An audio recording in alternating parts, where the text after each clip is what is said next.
ও মাই god! ভিন্ন এক লুকে হাজির হয়েছেন আরভিন শুভ।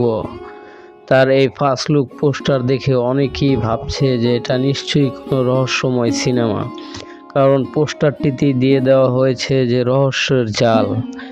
এই লুকে আরভিন শুভ ৩ বছর পর এলেন।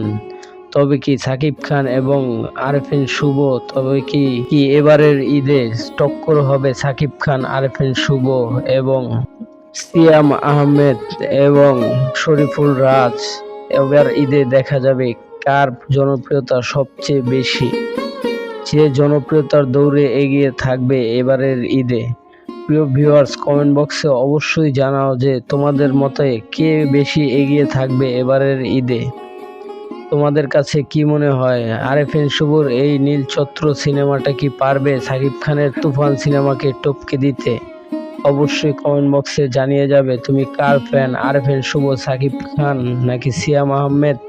এতগুলো সিনেমার মাঝখানেও কি আরভিন শুভর এই নীলচক্র সিনেমাটি ব্যবসা সফল করতে পারবে কি না, সেটা কমেন্ট বক্সে জানিয়ে যাবে তোমরা। যদি সাকিব খানের ফ্যান হয়ে থাকো তাহলে অবশ্যই এই ভিডিওর কমেন্টে জানিয়ে যাবে। আজকের মতো এখানেই, আসসালামু আলাইকুম।